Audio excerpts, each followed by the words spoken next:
2022-ci ildə qəbula düşən belə bir test tapşırığının həllinə baxaq. Polipeptid zəncirində 2 peptid rabitə əmələ gətirən amin turşu qalıqlarının radikalsız hissəsinin, yəni funksional qrupunun kütlələri cəmi 11200-dür.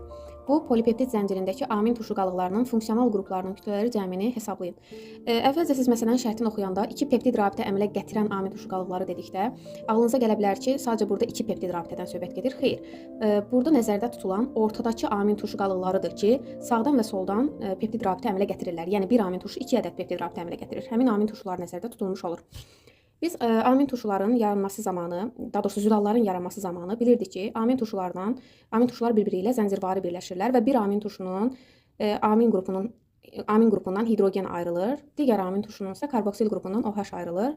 İkisinin birləşməsindən, yəni H və OH-ın birləşməsindən su əmələ gəlir ki, həmin o qırılmış hidrogen və OH radikalları da qırıldıqdan sonra rabitələr birləşərək peptid rabitəsini əmələ gətirmiş olurlar. Yəni qısaca dediklərimizi yazsaq, amin turşu qrupu, birinci amin turşumuz NH2, CH, CO, radikal yazırıq R. Çünki bizə hansı radikal verildiyi qeyd olunmuyub. Daha sonra ikinci amin turşumuz artıq NH, CH, CO, xət. Buracan bizim birinci amin turşumuzdur.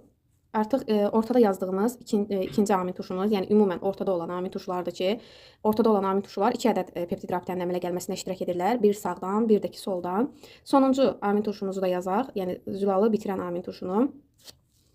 O da olur NH, CH radikal, burada radikal yazmaq unutmuşuq və COOH.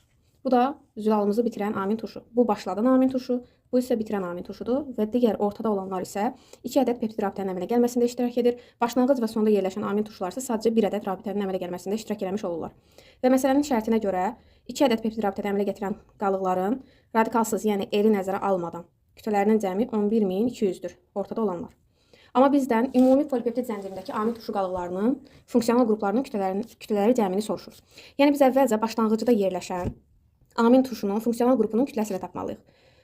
Baxırıq ki, birinci amin turşumuzun tərkibində 2 ədəd karbon var və karbonun emerini bizə 12 olaraq qeyd edib.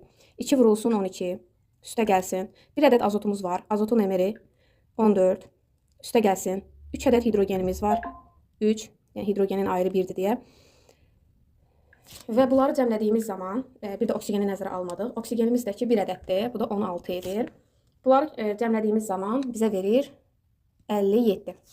Bu birinci amin turşumuzun kütləsidir. İkinci amin turşumuzun kütləsini hesablasaq, yenə 2 ədəd karbonumuz var, 2 vurulsun 12, üstə gəl, 1 azotumuz var, 14, 2 ədəd oksigenimiz var, 16 vurulsun 2, plus 2, burada 1, 3 ədəd də hidrogenimiz var, plus 3, bu da eləyəcək 73. Deməli, sonuncu amin turşumuzun R nəzərə alınmadan funksional qrupunun kütləsi 73, başlanğıcda yerləşən amin turşunun funksional qrupunun kütləsi isə 57-dir. Ortada olanlar isə 11200-dür.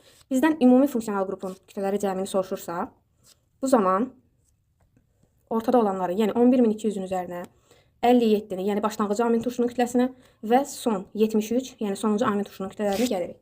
Və bunları cəmlədikdə 11330 edir. Və bizdən ümumi funksional qrupların kütlələri cəmini soruşursa, cavabımız 11330-a bərabər olur.